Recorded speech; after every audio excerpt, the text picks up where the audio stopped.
Good day everyone, I am Janice Makahilig and I am with my team Angel Lara Abayon, Bernalyn Alikbusan, Ramalisa Princess Quizon, Vincent Josel Milo, and Regent Faith Perez. In today's video, we will talk and learn about reports and the steps in creating a letter using Microsoft Word.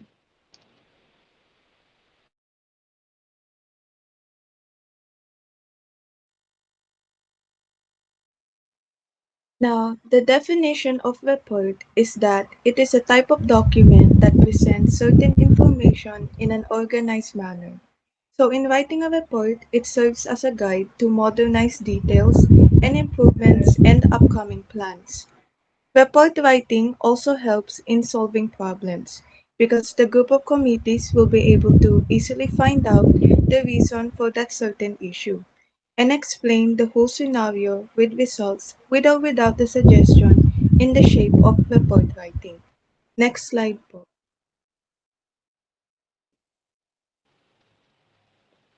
So in creating letters, Microsoft Office offers many templates for us to make it fast and simple to write a letter using the Microsoft Word.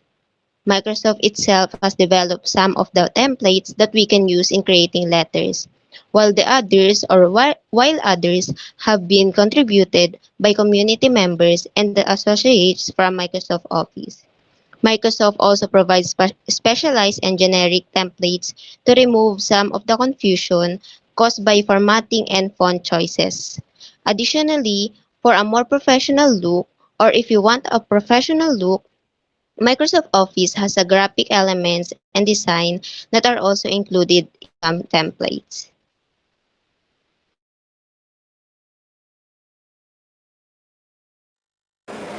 And moving on sa steps sa paggawa ng letter using Microsoft Office, we have the step 1 that stating the bago ka makagamit ng template from Microsoft Office, you need to make sure that your computer or device is connected to your Wi-Fi.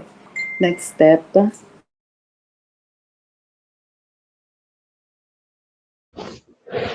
Step 2. Launch Microsoft Word. Click on the Office button and select New. The new screen document will open with a list of template styles of the left.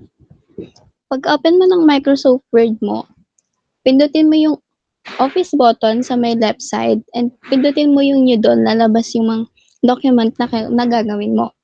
Pag pindot mo naman sa New, lalabas yung mga template styles na pwede mong pagpilian ng gagamitan mo. Andun, pag nakapili ka na ng templates na gagamitin mo, pwede ka rin pumili ng letter style na gagamitin mo sa font mo. Step 3. Select the type of letter you want to create. The template window should now show a series of templates in thumbnail form.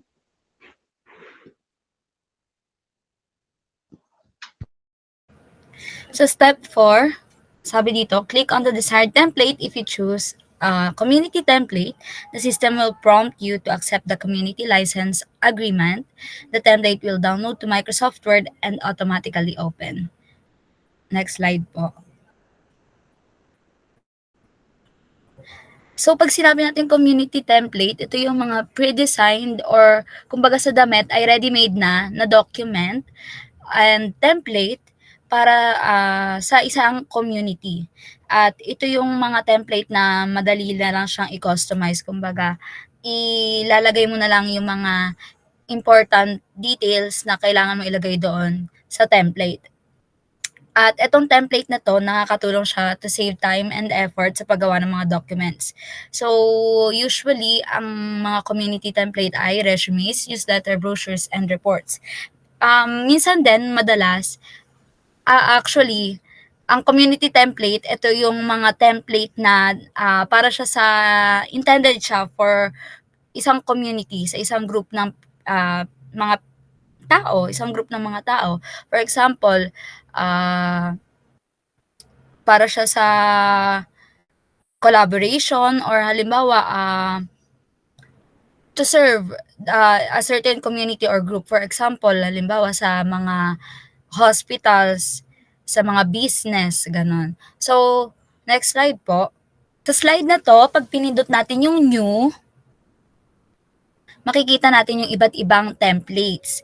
Makikita rin natin sa baba, nung search bar, meron dyang letters, pipindutin natin yon. Pag pindot natin, meron uling mga lalabas na template. Mamimili ka ng mga template dyan at merong mga template na pang community. For example, yan. Pag pinindot natin yan, may lalabas na parang box. Yan, ganyan. So, sa part na to, dyan usually makikita natin yung mga parang terms and agreement ng mga community. And pag dinouble click natin yan or pinindot natin yung create, automatically madadownload na siya sa MS Word.